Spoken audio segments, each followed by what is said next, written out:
বিস্তারিত সংবাদের শুরুতেই জানিয়ে দিচ্ছি ফ্রেশ আটা ময়দা সুজি সংবাদ শিরোনামগুলো। মিয়ানমারে ভূমিকম্পে মৃত্যু ২৭০০ ছাড়িয়েছে। এখনো নিখোঁজ অনেক। উদ্ধার কাজ ও ত্রাণ সহায়তায় ১ মাসের যুদ্ধবিরতিতে বিদ্রোহীরা।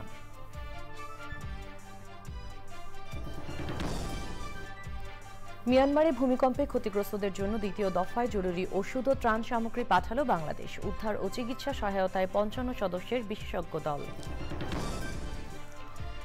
সংস্কারের মতো আর নির্বাচনের মতো চলবে বললেন ফখরুল। গণতন্ত্রকে প্রাতিষ্ঠানিক রূপ দিতে নির্বাচনই একমাত্র পথ মন্তব্য। এবং রংপুরে কারাবন্দীদের ব্যতিক্রমী ঈদ উদযাপন। ১৪ বছর পর ভোগান্তি ছাড়াই সাক্ষাৎ ও বাড়ির খাবার খাওয়ার সুযোগ।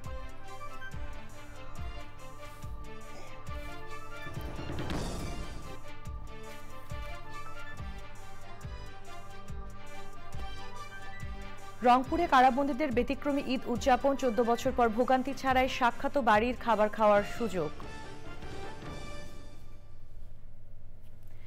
দর্শক, সংবাদ শিরোনামগুলো জানাচ্ছিলাম। এখনকার সংবাদ আয়োজন একই সঙ্গে চ্যানেল আর ইউটিউব চ্যানেলে এবং চ্যানেল আর ওটিটি প্ল্যাটফর্ম আইস্ক্রিনে লাইভ স্ট্রিম হচ্ছে। যাচ্ছে বিস্তারিত সংবাদে। মিয়ানমারে কয়েক দশকের মধ্যে ভয়াবহ ভূমিকম্পে মৃত্যু ২৭০০ ছাড়িয়েছে। আহত হয়েছেন ৪৫০০-এর বেশি মানুষ। ভূমিকম্পে ক্ষতিগ্রস্ত ভবনের নিচে এখনও শত শত মানুষ নিখোঁজ রয়েছেন। ভূমিকম্পে সবচেয়ে ক্ষতিগ্রস্ত এলাকায় ত্রাণ তৎপরতা ও উদ্ধার কাজ চালাচ্ছে আন্তর্জাতিক বিভিন্ন সংস্থা। এইসব এলাকায় মানুষের আশ্রয়, খাদ্য ও পানি জরুরির অভাব দেখা দিয়েছে। দেশজুড়ে গৃহযুদ্ধের কারণে ক্ষতিগ্রস্তদের কাছে সহায়তা পৌঁছানো কঠিন বলে জানিয়েছেন উদ্ধারকর্মীরা। এমন পরিস্থিতিতে উদ্ধার তৎপরতা ও ত্রাণ সহায়তার জন্য ১ মাসের যুদ্ধবিরতি ঘোষণা করেছে বিদ্রোহীরা। মিয়ানমারে জাতিগত সশস্ত্র বিদ্রোহী গোষ্ঠীগুলোর জোট 3 ব্রাদারহুড অ্যালায়েন্স জানিয়েছে উদ্ধার কার্যক্রমের জন্য তারা ১ মাসের যুদ্ধবিরতিতে যাচ্ছেন। এই সময় কোনো হামলা চালানো হবে না, কেবল নিজেদের প্রতিরক্ষার কাজ করা হবে।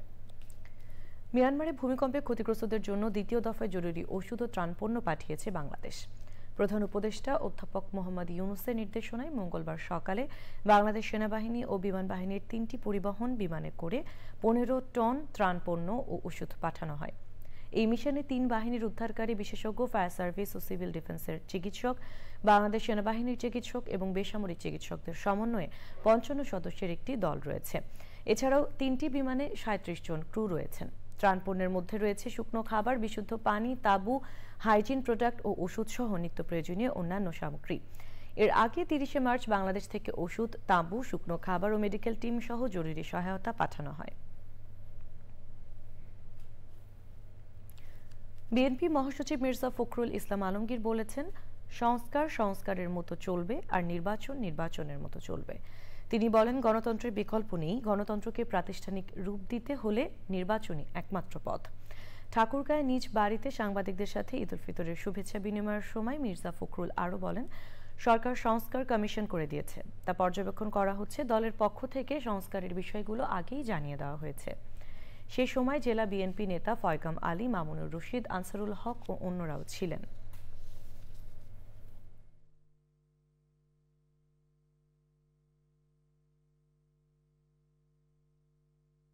আমাদের দলের পক্ষ থেকে আমাদের সংস্কার কমিশন দিয়ে দিয়েছে এবং এটা নিয়ে তারা আগামী দিনে আমাদের সঙ্গে বসবে, অন্যান্য রাজনৈতিক দলগুলোর সঙ্গে তারা বসবে। ছটা কমিশন হয়েছে, 6টা কমিশনে আমরা আমাদের মতামত দিয়েছি। গুমের শিকার অনেককে ভারতে পাচার করা হয়েছে। তাদের তথ্য সংগ্রহে পররাষ্ট্র মন্ত্রণালয় কাজ করছে বলে জানিয়েছেন তথ্য ও সম্প্রচার উপদেষ্টা মাহফুজ আলম। তিনি বলেন, শেখ মুজিবকে হত্যার প্রতিশোধের নামে বিভিন্ন বাহিনী ও সংস্থার মাধ্যমে গুম করাতো শেখ হাসিনা। ঈদ উপলক্ষে মায়ের ডাকের আয়োজনে গুম খুনের শিকার পরিবারের সাথে মতবিনিময় সভায় এসব কথা বলেন তিনি। এ সময় ভারতে আওয়ামী সন্ত্রাসীদের স্থান দেওয়ার বিষয়ে ক্ষোভ জানিয়ে তিনি বলেন, আওয়ামী লীগ কোনো দল নয়, এটা বাংলাদেশের শত্রু। তথ্য উপদেষ্টা বলেন, আওয়ামী লীগকে রাজনৈতিকভাবে দাঁড়াতে দেওয়া হবে না। তিনি বলেন, শেখ হাসিনা ভারতে বসে ষড়যন্ত্র চালাচ্ছে।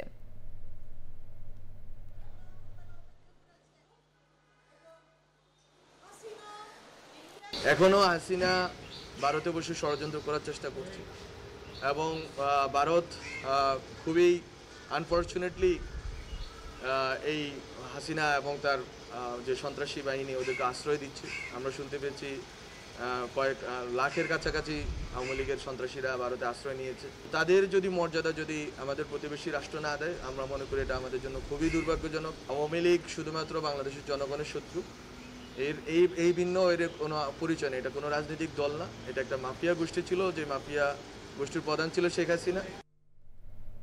রংপুরে ব্যতিক্রমী ঈদ উদযাপন করেছেন কারাবন্দীরা। 14 বছর পর ভোগান্তি ছাড়াই সাক্ষাৎ ও বাড়ির তৈরি খাবার খাওয়ানোর ব্যবস্থার মাধ্যমে এবছর পরিবারের সদস্যদের সাথে ঈদের আনন্দ ভাগাভাগি করার সুযোগ পেয়েছেন তারা।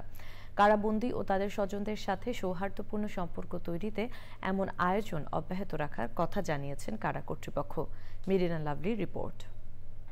পবিত্র ঈদ উল ফিতরকে ঘিরে উৎসবমুখর হয়ে উঠেছে রংপুর কেন্দ্রীয় কারাগার। নিজের হাতে রান্না করা খাবার কারাবন্দী প্রিয়জনের মুখে তুলে দেন স্বজনরা। প্রিয় মুখের দর্শনে কারো মা, কারো স্ত্রী, স্বজন দূর দূরান্ত থেকে ছুটে আসেন কারাগারে। কারাবন্দীর স্বজনরা বলছেন 14 বছর পর ভোগান্তি ছাড়াই আপনজনের সাথে ঈদের খুশি ভাগাভাগি করার সুযোগ পেয়েছেন তারা। দেখা হচ্ছে, কথা কোনো ভাতিদের সাথে ভাত খাওয়াইছি, ভালোই লাগছে। ভিড়, একটু মানুষের ভিড়। 2 মাস থেকে দেখা করা হয় না। আজকে আমি এই যে খাবার নিয়েছি আর দেখা করলাম। আগে তো মনে করেন রাস্তায় অনেক লাইন বা সিরিয়াল খাটা থাকতো। আজকে তো এরকম না, খুশির ঠেলা একটু লেট হলেও অনেক সুন্দর আর কি লাগছে আর কি, মনের শুনতে।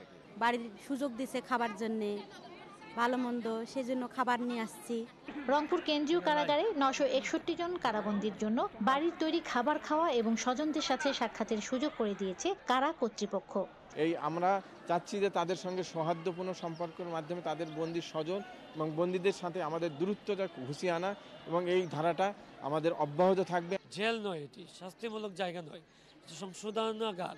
সে সংশোধনাগার যেন মানুষ বুঝতে পারে, আমরা এবারের ঈদে সেটা আমাদের আচরণে প্রকাশ ঘটিয়েছি, এবং এটা সামনে অব্যাহত থাকবে প্রতিটা ফেস্টিভ্যালে। বাড়ি থেকে রান্না করা খাবার সেটা দিয়ে যাচ্ছে, এবং তাদের কোনো ভোগান্তি নেই, কোনো হয়রানি নেই। প্রত্যেকটি জায়গায় আমাদের লোকজন, আমাদের কারারক্ষীরা সবাইকে সহযোগিতা করছে। ঈদের 3 দিন কারাবন্দীদের সাথে দেখা করতে আসা স্বজনদের ফুল দিয়ে বরণ, শিশুদের চিপস, চকলেট উপহার ও বিশুদ্ধ খাবার পানির ব্যবস্থা সহ নানা আয়োজন করেছে কারা কর্তৃপক্ষ। রংপুর থেকে মেরিনা লাভলি, চ্যানেল আই। ঈদের ছুটিতে রাজধানীর বিনোদন কেন্দ্রগুলোতে উৎসবে উপচে পড়া ভিড়। আনন্দ উৎসবে মেতেছেন সবাই। ঈদের আনন্দ ভাগাভাগি করতে ফাঁকা রাজধানীতে দূর দূরান্ত থেকে পরিবার পরিজন নিয়ে ঘুরতে এসেছেন অনেকেই। মধ্য ত্রিপুরার ক্যামেরার সহায়তায় রোকসানা আমিনের রিপোর্ট। ঈদের ছুটিতে লাখ লাখ মানুষ ঢাকা ছাড়লেও রাজধানীতে ঈদ করতে আসেন অনেকে। তেমনি প্রতি বছর কুমিল্লা থেকে স্বামী সন্তান নিয়ে শ্বশুর বাড়িতে ঈদ করতে আসেন এই গৃহিণী। আপাতত প্ল্যান এখানে আছে, পরেরটা এখনো ঠিক করিনি। সারাদিন আজকে আমরা বাইরেই থাকবো। বিভিন্ন যে প্লেসগুলো আছে ঢাকা শহরে, বাংলাদেশে ঢাকা শহরে, যেমন চিড়িয়াখানা, তারপরে এসব নব থিয়েটার। সারা বছর ব্যস্ততা থাকায় ঈদের ছুটিতে ঘোরাফেরার ফুরসত পান নগরবাসী, তাই বিনোদন কেন্দ্রগুলোতে ভিড়। রাস্তাঘাট অনেক ফ্রি, খুবই ভালো লাগছে। ঈদের আনন্দটা সবসময় একটু অন্যরকমই থাকে। আজকে আমরা অনেক ঘুরবো। আমাদের বাইরে যাওয়ার সুযোগ নেই, এই কারণে ঢাকাতে আর কি ঘুরতে আসা। ফ্রি টাইম পাইছি, এই জন্য ফ্যামিলি সহ আসলাম নব থিয়েটারে। অন্য সময় তো সময় পাওয়া যায় না, প্রাইভেট কোম্পানিতে জব করি। বাবা মায়ের সাথে বিনোদন কেন্দ্র ও শিশু পার্কে ঘুরতে এসে উচ্ছ্বসিত শিশুরা। অনেক মজা হচ্ছে, এলাকাতে করছি, তারপর অনেক মজা করছি, খাওয়া দাওয়া করছি। ঈদের টাইমটাতে খুশির টাইম, এটাতে ঘোরাফেরা করা হয়, ফ্যামিলির সাথে অনেক ভালো একটা টাইম কাটানো হয়। ঈদের লম্বা ছুটি থাকায় খুলনা থেকে পরিবার নিয়ে ঢাকায় এসেছেন এই শিক্ষক। বাঙালি কিন্তু উৎসব মুখর। ছুটি পেয়েছি পুরো ঢাকার শহরে, মানে যে যে জায়গায় ঘুরে বেড়ানো, আমরা বাচ্চাদেরকে সেই সমস্ত জায়গায় ঘুরাচ্ছি। আমাদের যেমন পূজার সবার, ঈদও সবার। হ্যাঁ হ্যাঁ, এই কারণে ছুটিতে আমরা বাচ্চাদের নিয়ে বিভিন্ন বিনোদন পার্কে ঘুরে বেড়াচ্ছি। দর্শনার্থীদের চাপ সামলাতে বিনোদন কেন্দ্রগুলোতে রয়েছে প্রস্তুতি। ঈদ উপলক্ষে আমরা প্রতি ঘন্টায় ঘন্টায়, মানে 1 ঘন্টা পর পরই এই শোটা দেখানো হয়। বিনোদন কেন্দ্রগুলো ঘিরে থাকা পানি, শরবত কিংবা ফুচকার দোকানেও ভিড়। ফুলের দোকানিদের বিক্রিবাট্টাও তুঙ্গে। আর ফাঁকা রাস্তায় স্বাচ্ছন্দ্যে রিক্সা চালিয়ে খুশি চালক। যেন ট্রিপ যাবো এনে যাবো, যাত্রী যাবো এনে যাবো। কালকেও 15,350 টাকা বিক্রি করছি, তো আরো 15,000 বেচতে পারতাম যদি আমার মাল থাকতো। সকাল থেকে রাত পর্যন্ত বিক্রি করছি, সব ফুল শেষ হয়ে গেছে মাশাআল্লাহ। ঈদের টানা 9 দিনের ছুটির প্রতিদিনই ঢাকার বিনোদন কেন্দ্রগুলো দর্শনার্থীদের পদচারণায় সরব থাকবে বলে আশা সংশ্লিষ্টদের। রোকসানা আমিন, চ্যানেল আই, ঢাকা। ঈদ উল ফিতর উপলক্ষে দেশের 120টি হলে চলছে শাকিব খানের সিনেমা বরবাদ। হলগুলোতে নেমেছে দর্শকের ঢল। দর্শক প্রিয়তাও এগিয়ে সিনেমাটি। আরও জানাচ্ছেন সুলতানা হিমু। ঈদ মানে শাকিব খানের সিনেমা নিয়ে বাড়তি উত্তেজনা। এবারও ব্যতিক্রম নয়। টিজার গান সিনেমা সবকিছুতেই বাজিমাত করেছে এবারের ঈদ উল ফিতর উপলক্ষে মুক্তি পাওয়া সিনেমা বরবাদ। মেহেদী হাসান হৃদয় পরিচালিত শাহরিন আক্তার ওয়াজিম হারুনের প্রযোজনায় ঢালিউড ইন্ডাস্ট্রির সবচেয়ে ব্যয়বহুল সিনেমা বরবাদ। শাকিবের সঙ্গে জুটি বেঁধেছেন ওপার বাংলার নায়িকা এধিকা। এই চিল্লা মালদে অনেক বরবাদ, অনেক ভালো লাগছে। হ্যাঁ, আমাদের আসলে ডে বাই ডে বাংলা মুভির যে অ্যাডভান্সমেন্ট সেটা আসলে ভাষায় প্রকাশ করে। বিল্লু মালদে এই ডায়লগটা সবচেয়ে ভালো ছিল ওই জায়গায়। আমি হচ্ছে হার্ট প্রেশার, প্যালপিটেশন, মানে এখনো হার্টবিট কাঁপতেছে। প্রত্যেকটা সেকেন্ড, প্রত্যেকটা সিন জাস্ট অসাম। লাস্ট সিনটা তো ইমোশনাল করে দিচ্ছে আমাকে। আমি তো রাজধানীর বাইরেও সিনেমাটি ঘিরে দর্শক মহলে উচ্ছ্বাস। ঈদের সিনেমা বলি বা পুরো বছরের সিনেমা বলি, বরবাদ একটা বেস্ট মুভি। কারণ মেহেদী হাসান হৃদয় বলেই নিয়েছিলেন যে বরবাদ মুভিটা বেস্ট হবে, এবং তুফানের পর যদি কোনো মুভি ভালো লেগে থাকে বাংলার, তাহলে আমার কাছে বরবাদ অনেক ভালো লাগছে। মানে যতটুকু দেখেছি এত সুন্দর ছিল, লাস্টের মধ্যে একদম প্লট দিয়ে দিয়েছিল, পুরাই সাইলেন্স, অনেক বেস্ট ছিল। সারা দেশে শতাধিকেরও বেশি হলে চলছে চলচ্চিত্র বরবাদ। Sultana Himu, channel I, Dhaka. এবারে নিটোল টাটার কৃষি সংবাদ।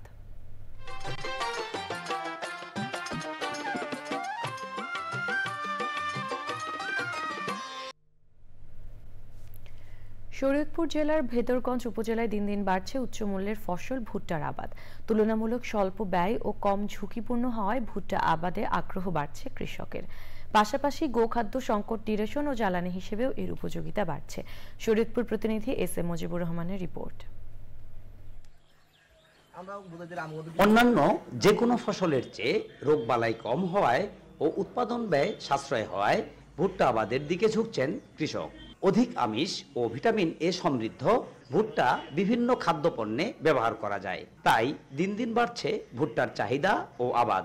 অন্যান্য ফসল থেকে ভুট্টায় ঝুঁকি কম, এজন্য আমরা ভুট্টা আবাদ বেশি করেছি। আশা করি 1 বিঘা জমিতে 40 মণের উপরে ফসল আমরা পাবো।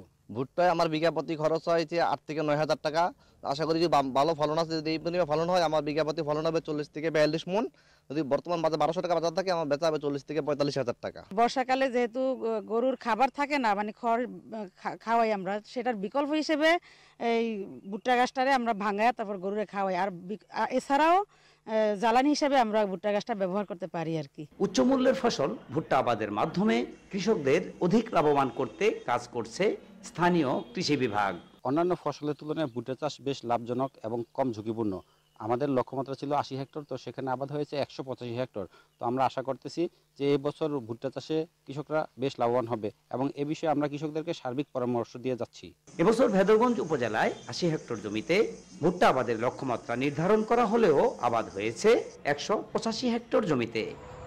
বিঘা প্রতি 8 থেকে 9 হাজার টাকা খরচ করে কৃষক বিক্রি করছেন 40 থেকে 45 হাজার টাকায়। শরীয়তপুর থেকে S M Mujibur Rahman, channel I. এখন দেখবেন প্রকৃতি সংবাদ।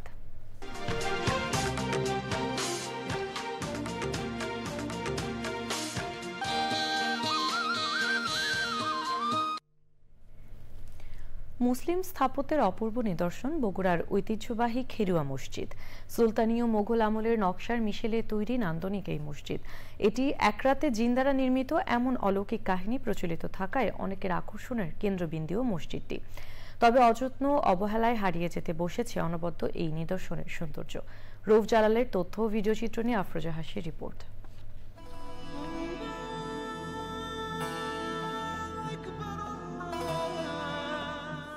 বগুড়া থেকে 23 কিলোমিটার দক্ষিণে শেরপুর উপজেলার খন্দকারটোলা গ্রামে ঐতিহ্যবাহী খেরুয়া মসজিদের অবস্থান। প্রায় 450 বছর ধরে কালের সাক্ষী হয়ে দাঁড়িয়ে আছে নান্দনিক মসজিদটি। মসজিদের শিলালিপি থেকে জানা যায় 1582 সালে মির্জা মুরাদ খান কাকশাল মসজিদটি নির্মাণ করেন। মিনার, গম্বুজ ও ইটের বৈচিত্র্যময় গাঁথনি এবং ফুল লতা পাতার নকশা পুরো মসজিদটিকে দিয়েছে স্বতন্ত্রতা। চারপাশে শিমুল, তাল, আম ও নারিকেল গাছের সারি মসজিদের পরিবেশ প্রতিবেশকে করেছে ছায়া সুনিবিড়। কাল বিবর্তনে এটা মানুষ অনেক আগের সময় গল্প করে রাখছে, এটা জিনের তৈরি, একদিনে তৈরি করছে। আমাদের জেলায় এরকম একটা ঐতিহ্য আছে, একটি ইসলামের ঐতিহাসিক নিদর্শন, সংস্কার করা প্রয়োজন। এই মসজিদের গল্প, সেজন্য আমার বন্ধু সাতকানে কলেজ থেকে বেড়াতে যাচ্ছি। দুটি শিলালিপি ছিল, আমরা একটা দেখতে পাচ্ছি বাম সাইডেরটা, ডান সাইডেরটা করাচি জাদুঘরে আছে, এতটুকু পর্যন্ত আমরা জানি। তো কিভাবে ওখানে গেছে এটা সম্পর্কে আমরা তো বিস্তারিত জানি না। তবে কর্তৃপক্ষের উদাসীনতা আর রক্ষণাবেক্ষণের অভাবে ধ্বংসের দ্বারপ্রান্তে ঐতিহ্যবাহী এই মসজিদটি। বিদেশি অতিথি ছাড়াও দেশীয় যারা পর্যটক এসে থাকেন এই মসজিদটাকে দেখার জন্য, আমরা তাদের ভালোভাবে চেনার স্বার্থে একটা দিক নির্দেশক সাইনবোর্ডের সিদ্ধান্ত নিয়েছি, যেন তারা হাইওয়ে রোড থেকে কোন রাস্তা দিয়ে গেলে তারা মসজিদটা সহজেই দেখে আসতে পারবে, সেই বিষয়ে একটা উদ্যোগ গ্রহণ করা হবে। ড্রেনে যে পানি নিষ্কাশনে সেটা একটা আলাদা একটা লাইন করা প্রয়োজন, এবং সেক্ষেত্রে এটার জন্য আলাদাভাবে একটা স্পেশাল প্রজেক্ট নিয়ে বাস্তবায়ন করা গেলে এখানকার পানি নিষ্কাশনের যে বিষয়টা সেটা সমাধান হবে বলে আশা করছি। যথাযথ সংস্কারের মাধ্যমে ঐতিহ্যবাহী মসজিদটি রক্ষার দাবি প্রত্নতত্ত্ববিদ সহ সব মহলের। আফরোজা হাসি, প্রকৃতি ও জীবন ডেস্ক, চ্যানেল আই। এবারে খেলার খবর।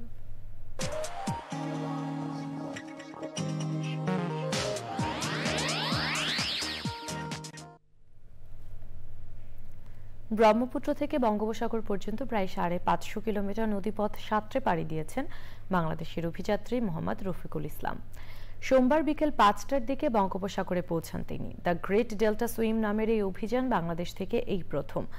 সাঁতারের সময় রফিকুল ইসলামের সাথে পুরো পথ কায়াকিং করেছেন অভিযাত্রী দলের কয়েকজন সদস্য। লায়লা নওশিনের রিপোর্ট। কুড়িগ্রামের সীমান্তবর্তী ঝুনকার চরে বাংলাদেশে ব্রহ্মপুত্রের প্রবেশ মুখ থেকে 21শে ফেব্রুয়ারি সাঁতার শুরু করেন অভিযাত্রী রফিকুল ইসলাম। ব্রহ্মপুত্র থেকে 3 ধাপে যমুনা, পদ্মা ও মেঘনা পেরিয়ে 25তম দিনে বঙ্গোপসাগরের নিঝুম দ্বীপ অঞ্চলে পৌঁছান কয়েকবার বাংলা চ্যানেল, ওশানম্যান দুবাই ও ওশানম্যান বালি সম্পন্ন করা এই সাঁতারু। বিশ্বের বিভিন্ন দেশ ঘুরে আসা এই অ্যাডভেঞ্চার প্রেমী অভিযাত্রী জানালেন, বাংলার নদীর অপরূপ সৌন্দর্য উপভোগ ও নদী পাড়ের মানুষদের সাথে পরিচিত হওয়াই এই অভিযানের মূল উদ্দেশ্য। আমার রোমাঞ্চ প্রিয়তাই হয়তো আমাকে এই নদীতে নামিয়েছে। সেইটার মধ্যে দিয়ে যাওয়া একটা বিরল অভিজ্ঞতা। এই অভিজ্ঞতা আমার সারা জীবনে আমার সাথে রয়ে যাবে উজ্জ্বল এক স্মৃতি হিসেবে। চ্যালেঞ্জিং ও রোমাঞ্চকর এই অভিযানে নদীপথে প্রতিদিন গড়ে 22 কিলোমিটার সাঁতার কেটেছেন এই অভিযাত্রী। এই নদী আমাদের এক বিরাট সম্পদ। এই সম্পদ আমরা কাছ থেকে দেখা, ভালোবাসা এবং তার যে আমাদের জীবনে অবদান, এইটা আমাদের বারবার স্বীকার করতে হবে। তথ্য প্রযুক্তি পেশাজীবী রফিকুল ইসলামের এই সাঁতার অভিযানে পুরো নদীপথে একটি ইনফ্লাটেবল কায়াকে পুরো পথে কায়াকিং করেছেন কয়েকজন অভিযাত্রী। আমার কায়াকিং অভিজ্ঞতাটা হচ্ছিল এবারই হচ্ছিল প্রথম। যেহেতু আমাদের হচ্ছিল সাঁতার কাটছেন, সেই সাথে হচ্ছিল তার ইতিহাসের সাক্ষী হয়ে থাকার জন্য তার প্রতিটা হচ্ছিল পদক্ষেপ। অভিযানে পুরো পথে ট্রলারে সার্বক্ষণিক সহযোগিতায় ছিল অভিযাত্রী দলের সদস্যরা। এই নদীকেন্দ্রিক যে পর্যটনের অপার সম্ভাবনা, সেই সম্ভাবনার দ্বার খুলে দিতে পারে এই নদীকেন্দ্রিক বিভিন্ন অ্যাডভেঞ্চার অ্যাক্টিভিটি। বঙ্গোপসাগর থেকে লায়লা নওশিন, চ্যানেল আই। দর্শক, সবশেষে ফ্রেশ আটা ময়দা সুজি সংবাদ শিরোনামগুলো জানিয়ে দিচ্ছি আরও একবার। মিয়ানমারে ভূমিকম্পে মৃত্যু 2700 ছাড়িয়েছে। এখনো নিখোঁজ অনেকে। উদ্ধার কাজ ও ত্রাণ সহায়তায় 1 মাসের যুদ্ধবিরতিতে বিদ্রোহীরা। মিয়ানমারে ভূমিকম্পে ক্ষতিগ্রস্তদের জন্য দ্বিতীয় দফায় জরুরি ওষুধ ও ত্রাণ সামগ্রী পাঠালো বাংলাদেশ। উদ্ধার ও চিকিৎসা সহায়তায় 55 সদস্যের বিশেষজ্ঞ দল। সংস্কারের মতো আর নির্বাচনের মতো চলবে বললেন ফখরুল। গণতন্ত্রকে প্রাতিষ্ঠানিক রূপ দিতে নির্বাচনই একমাত্র পথ মন্তব্য। আওয়ামী লীগকে রাজনৈতিকভাবে দাঁড়াতে দেওয়া হবে না বলে তথ্য উপদেষ্টার হুঁশিয়ারি। শেখ হাসিনা ভারতে বসে ষড়যন্ত্র চালাচ্ছে মন্তব্য।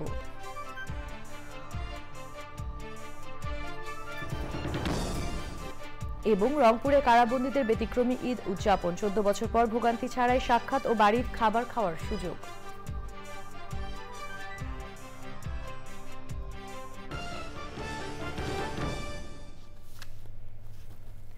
চ্যানেলের সর্বশেষ সংবাদ জানতে ভিজিট করুন channelionline.com এবং যুক্ত থাকুন আমাদের সোশ্যাল মিডিয়া প্ল্যাটফর্মগুলোর সাথে। এই ছিল এখনকার সংবাদ। সবাইকে সাথে থাকার জন্য ধন্যবাদ।